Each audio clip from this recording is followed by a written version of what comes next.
Jadi saya kira ya semua harus berhati-hati. Kita tentu ingin penegakan hukum kita ini bukan menjadi alat kekuasaan untuk menjegal siapapun. Ya, saya kira termasuk Pak Anies. Saya kira rakyat Indonesia tidak menghendaki itu. Dan saya kira dari berbagai survei yang kita lihat, memang ya pendukung Pak Anies sudah banyak. Jadi saya kira kekuasaan ini dipergilirkan, dan yang terbaik bagi kita adalah bagaimana semua pihak, para penegakan hukum ini menegakkan hukum seadil-adilnya bagi siapapun. Jadi silakan tegakkan hukum, tapi jangan mencari-cari. Saya kira PR kita banyak, dan kalau dari lihat survei, keterpurukan di era saat ini dalam hal demokrasi, dalam penegakan hukum, seharusnya ini menjadi evaluasi. Kan dari pihak BUMN mestinya juga berpikir begini, hal yang penting, hal yang substansi, hal yang urgent, itu kan apalagi Pak Menteri kita seorang pengusaha, itu kan harus punya daya baca juga. Tetapi kemudian pihak BUMN juga harus bisa membaca bahwa ini penting atau enggak, ya ini menguntungkan atau enggak, kan gitu. Jadi bisa proaktif. Yang ketiga yang ingin saya sampaikan adalah apa yang disampaikan oleh Bang Sahroni. Ini tentang price, ini tentang harga diri bangsa. Apa yang dilakukan Pak Anies Baswedan untuk tetap menyelenggarakan Formula E, ini harus mendapatkan dukungan yang masif dari seluruh pihak. Kenapa? Bahwa Jakarta harus mempersiapkan dirinya dan memberitahu kepada mata dunia bahwa Jakarta itu mendekati sudah aman untuk dikunjungi. Anies Baswedan mohon buka kuping lebar-lebar jika isu ini tak diredam, dampaknya nggak main-main untuk Pilpres 2024. Siap-siap saja.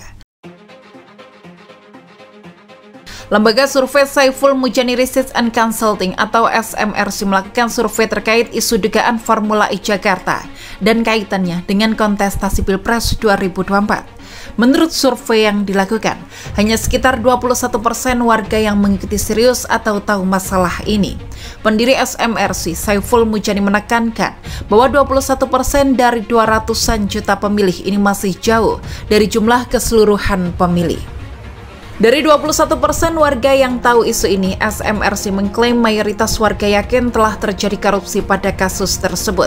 Mayoritas 57% dari yang tahu isu tersebut menyatakan yakin korupsi dalam kasus tersebut telah terjadi.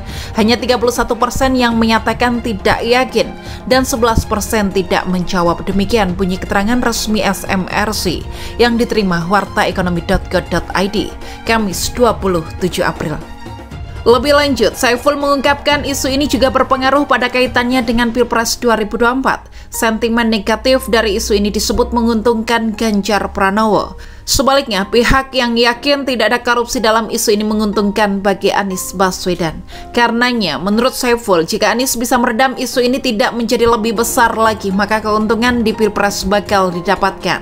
Sebaliknya, jika gagal meredam isu ini, maka jadi tanda bahaya untuk Anies di Pilpres 2024.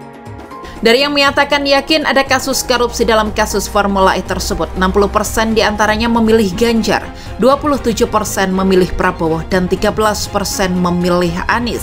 Sebaliknya, yang tidak yakin ada korupsi dalam kasus Formula E, 35,2%, hanya 24% yang memilih Ganjar, 31% memilih Prabowo, dan 45% memilih Anies. Lanjut keterangan tersebut.